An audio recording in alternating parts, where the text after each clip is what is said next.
ሰላም ጤና ይስጥልኝ የታማኝ መረጃ ቻናል ተከታታዮች በየሳቱና በየዕለቱ የሚወጡ የተመረጡ አዳዲስ መረጃዎችን በየሶስት ቀን ጠቅለል አድርገን በሳቢ መልኩ የምናቀርብበት የመረጃ ሰዓታችን ደርሷል። አብራችሁን ቆዩን።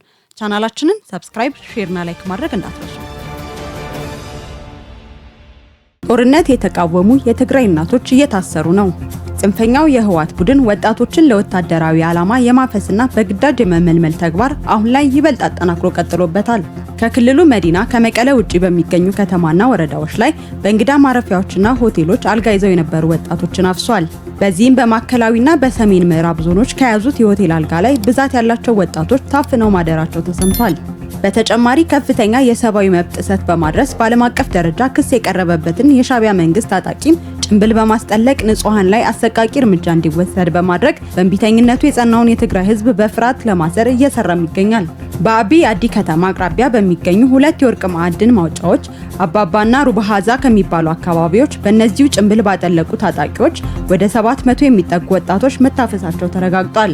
ይህ አደገኛ አካሄድ ክልሉን ዳግመኛ ወደ ማያልቅ የጦርነትና የእልቂት አዙሪት ውስጥ የሚማግድ አውዳሚ ተግባር እንደሆነ እየገለጸ ነው። ጽንፈኛው ህወሓት የትግራይ ወጣቶችን በኃይል በማፈስ መጋዘን ውስጥ በማጨቅ ወታደራዊ ስልጠና እንዲወስዱ እያስገደደ መሆኑን ተከትሎ የትግራይ ወጣቶች በኃይል ታፍሰው ከተጫኑባቸው ተሽከርካሪዎች በመዝለል ለማምለጥ ሙከራ እያደረጉ መሆኑ ሰምተናል።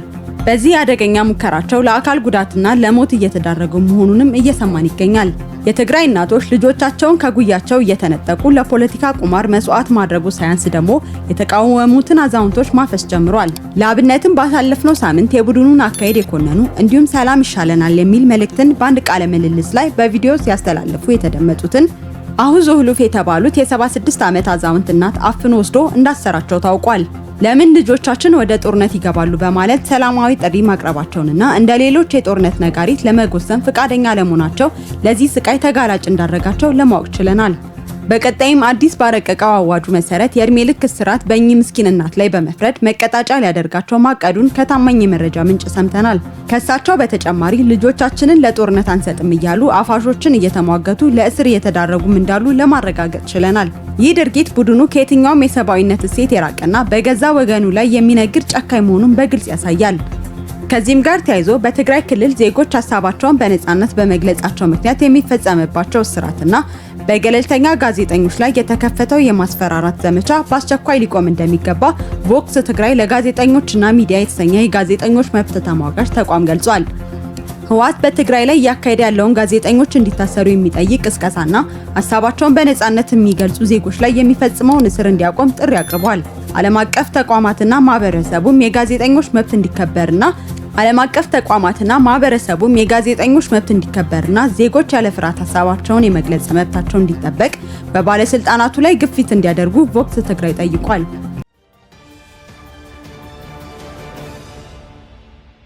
ወደ ቀጣይ ዜና ተሸጋገርን። በጎንደሩ ፋኖ ማዕከል ደም አፋሳሽ ግጭት እየተካሄደ ነው። ከቀናቶች በፊት በጎንደር የተጀመረው የአመራሮች እርስ በርስ መገዳደል ተባብሶ መቀጠሉን ከታማኝ የመረጃ ምንጭ አረጋግጠናል። በዚህም በማዕከላዊ ጎንደር ዞን አለፋና ምዕራብ ጎንደር ዞን ቋራ ወረዳ ኮር 2 በሚል የሚንቀሳቀሰው የቡድኑ ክንፍ አስተባባሪ የሆነው ፔናታ ከኮሩ ምክትል ሰብሳቢ እንግዳው ጋር በነበረው ግጭት መነሻነት እንግዳውን ጨምሮ አጃቢውን ባለቤቱንና ልጁን በአንድ ላይ በአሰቃቂ ሁኔታ መግደሉ ተሰምቷል። ሌሎች አመራሮች እየተካሄደ ያለውን መተላለቅ ለማብረድና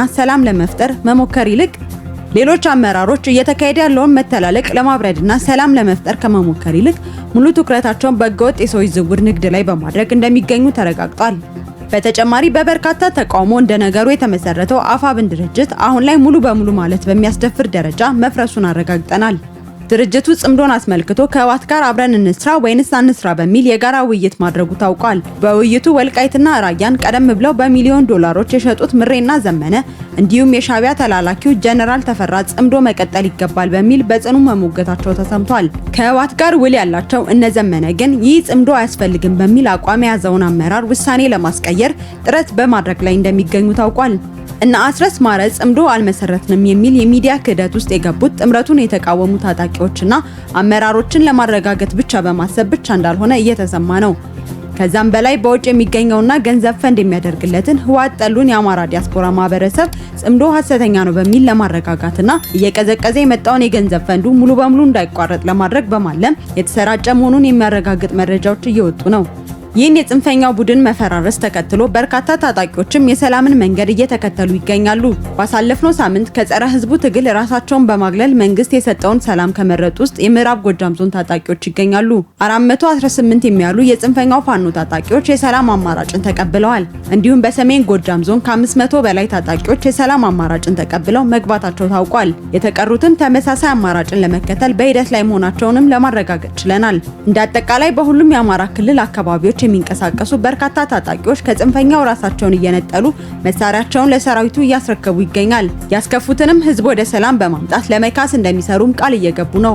ህብረተሰቡ በየጊዜው የሰላም ሁኔታው እንዲረጋጋ ከጸጥታ መዋቅሩ ጋር በመቀናጀት ትልቁን ድርሻ እየተወጣም ይገኛል። የሰላም አማራጭን የተቀበሉ ታጣቂዎች የታድሶ ስልጠና እንዲወስዱ በማድረግ መደበኛ ህይወታቸውን እንዲጀምሩ እየተሰራ ነው። በዚህም የሰላም መንገድ ጥቂት የማይባሉ ዞኖች ወደ ቀድሞ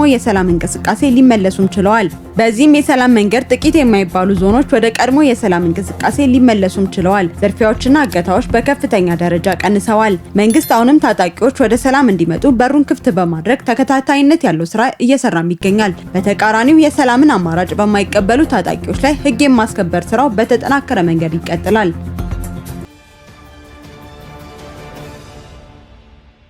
ወደ ቀጣይ ዜና ተሸጋገርን። ህወሓት በአመራርና ታጣቂው ተቃውሞ ተወጥሯል። ህወሓት ስልጣኑን ለማስጠበቅ ሲል በህዝብ ላይ የሚፈጽመው ግፍ በሁሉም አቅጣጫዎች ተቃውሞ እያስነሳበት ነው። በተለይ የሰሞኑ አዳዲስ አፋኝ ረቂቅ ህጎች በክልል ውስጥ በሚገኙ የህግ ባለሙያዎች በኩል ከፍተኛ ትችት እንዳስነሳበት ሰምተናል። በእነዚህ አዋጆች ዙሪያ ከዞን አመራሮችና ምሁራን ጋር በውቅሮ ከተማ ውይይት ያደረገው አመራር የህግ ባለሙያዎች የክልሉ ፕሬዝዳንት በራሱ አዋጅ የሚያወጣበትና የሞት ፍርድ ሊፈርድ የሚችልበት የህግ አግባብ እንደሌለ እንዲሁም እኚህ ረቂቅ አዋጆች የትግራይን አቅም የሚበትንና የህዝቡን ብሶት የበለጠ የሚያንር መሆኑን ገልጿል። በተጨማሪ ቡድኑ በምስራቃዊ ዞን የሚገኙ አመራሮች የለውጥ ፈላጊ ደጋፊ ናቸው በሚል ሊያሰባጥራቸው አስቧል። የታጣቂ መረጃ ማዕከል ኃላፊን በሌላ አመራር ለመተካት እንቅስቃሴ ላይ መሆኑንም ሰምተናል። በተመሳሳይ በአርሚ 31 ውስጥ ያሉ ቡድኑን አንድ የሚቃወሙ ታጣቂዎች ተለይተው ግምገማ እንደተደረገባቸው ታውቋል። ከባሪያ ንግድ ተግባሩ አሁንም ያልተቆጠበው ህወሓት በሰሜን ምዕራብ ዞን ዛና ወረዳ ሀድነት ቀበሌ ማሰልጠኛ ያሰለጠናቸው ታጣቂዎች ወደ ሱዳን 3 ለመላክ እቅድ ይዞ እየተንቀሳቀሰ እንደሚገኝ ለመከላከያ ሰራዊቱ መረጃው ደርሷል። በዚህ ማሰልጠኛ የምትገኙ ታጣቂዎች ወደ ሱዳን እያቀኑ በነበሩ የአርሚ 13 አባላት ላይ የተወሰደው የድሮን እርምጃ በእናንተም ላይ ሊፈጸም እቅድ የተያዘ በመሆኑ በአስቸኳይ ራሳችሁን ከቦታው በመሰወር ልታመልጡ ይገባችኋል። እንዲሁም ህወሓት በአዲግራት የሚገኙ የታጣቂ አባላትን ለስልጠና ወደ ኤርትራ ትሄዳላችሁ በሚል ሽፋን በማታለል ወደ ሱዳን አሻግሮ ለመሸጥ አቅዷል። ይህ መረጃ ታጣቂዎቹ በምንም መንገድ እንዳይደርሳቸውና ወደ ሱዳን ሊያጉዙን ነው በሚል እንዳይበተኑ በሚል ስጋት ስልካቸውን እየጠለፈ እንደሚገኝ ታውቋል። በተቃራኒው የትግራይ የሰላም ኃይል ከፍተኛ ቁጥር ያለውን አዳዲስ ሰልጣኞችን ማስመረቁ ታውቋል። ከዚህም በተጨማሪ ማሰልጠንና መልፋት ሳይጠበቅበት ከህወሓት ከርቶ የመጣውን የሰለጠነ ታጣቂ በብዛት እየተቀበለም ይገኛል። ይህም ኃይሉን እጅጉን ያፈረጠመ ብቁ የለውጥ ሰራዊት እንዲሆን አስችሎታል። በዚህ አካሄድ ትግራይን ከጽንፈኛው ነፃ ሊያወጣ በሚችልበት ትልቅ አቅምና ዝግጅት ላይ እንደሚገኝ ለማወቅ ችለናል። ህወሓት ከታጣቂውና ከህዝቡ ከሚደርስበት ተቃውሞ በተጨማሪ ከአሜሪካም ያልጠበቀውን እርምጃ ደርሶበታል። ከለላ ትሆነኛለች ብሎ የተማመነባት አሜሪካ በእነሱና የቅርብ ቤተሰቦቹ ላይ የቪዛ እገዳ ማስተላለፏን ይፋ አድርጋለች። ይህ ውሳኔ ሰላምን በማይሹና ግጭትን በሚቀሰቅሱ አካላት ላይ ያነጣጠረ እርምጃ መሆኑንም ማሳውቃለች። አሜሪካ ሰላምን ከሚፈልገው የትግራይ እንዲሁም የኢትዮጵያ ህዝብ ጋር መቆሟን እንደምትቀጥል በማሳወቅም በቀጣይነት ቡድኑ ከዚህ ተግባሩ የማይቆጠብ ከሆነ ተጨማሪ እርምጃዎችን ከመውሰድ ወደ ኋላ እንደማትል ጽኑ ማረጋገጫን ሰጥታለች። ይህ በእንዲህ እንዳለ ህወሓት አውዳሚው ጦርነት ትግራይን ሳይነካ ሙሉ በሙሉ በአማራ መሬት ላይ እንዲካሄድ አቅዶ በመስራት ላይ ይገኛል። የዚህ ጦርነት ዋነኛ ግብ ደግሞ ከአማራ ወልቃይትና ራያን መንጠቅና ወደ ትግራይ መጠቅለል ነው። ይህን እቅዱን ተግባራዊ ለማድረግም ታዲያ በሚያሳፍር መልኩ ከሱዳንና ከኤርትራ በላቀ መልኩ ጽምዶ መሰረትን የሚሉት እነዘመነ ካሴ ከፍተኛ ትብብር እያደረጉ አማራን ሊያስወርሩ ከፍ ዝቅ እያሉ እንደሚገኙ ለማወቅ ተችሏል። ራሱን ፋኖ ብሎ የሚጠራው ወንበዴ ኃይል የአማራን ህዝብ የማይወክል ለአማራ ህዝብ ጥቅም አንድም ቀን አስቦ የማያውቅ የማፊያ ቡድን ለመሆኑ ይህ ከበቂ በላይ ማረጋገጫ ነው። በመሆኑም ህዝቡ ከመቼውም ጊዜ በላይ የቡድኑን እኩይ ተግባር ለመታገል በጋራ መቆም ይጠበቅበታል።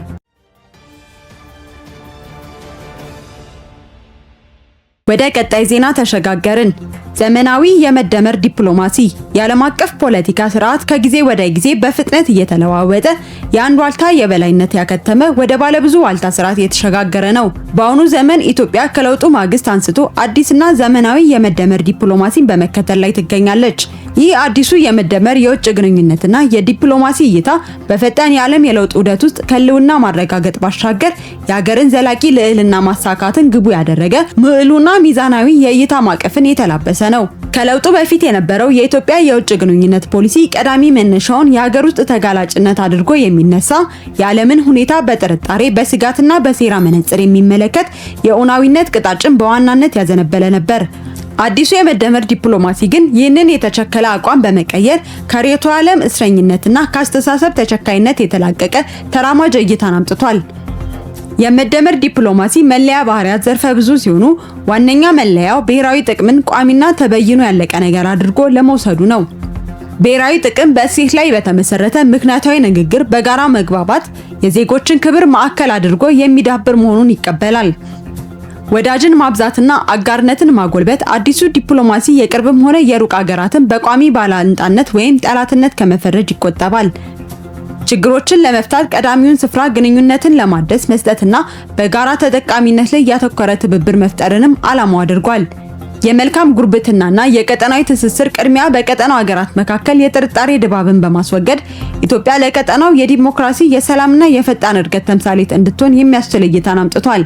በአጠቃላይ አዲሱ የመደመር ዲፕሎማሲ ኢትዮጵያን ከትናንት የውስጥ ተጋላጭነት አዙሪት በማውጣት ዛሬንና ነገን ባስተሳሰረ የዓለም ተለዋዋጭ ሁኔታዎች በሚመጥንና የሀገራችንን ብሔራዊ ክብርና ሉዓላዊነት በከፍታ ላይ የሚያጸና ዘመናዊ የእይታ ማዕቀፍ እየተመራ ይገኛል።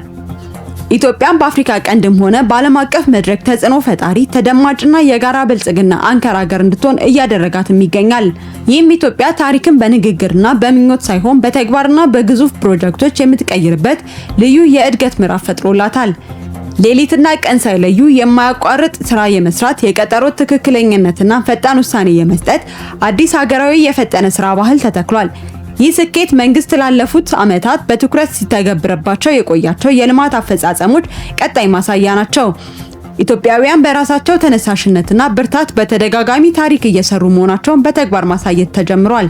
ሆኖም መላው ህዝብ በተባበረ ክንድ ድህነትን ለመስበር፣ የጠለሸ ማንነትን ለመቀየርና የበለጸገች ሀገር ለትውልድ ለማውረስ ሳይደክሙ አይታለፍም የኑሮ አቀበት እንዲሉ በስራና በልፋት ብቻ መረባረብ ይኖርበታል።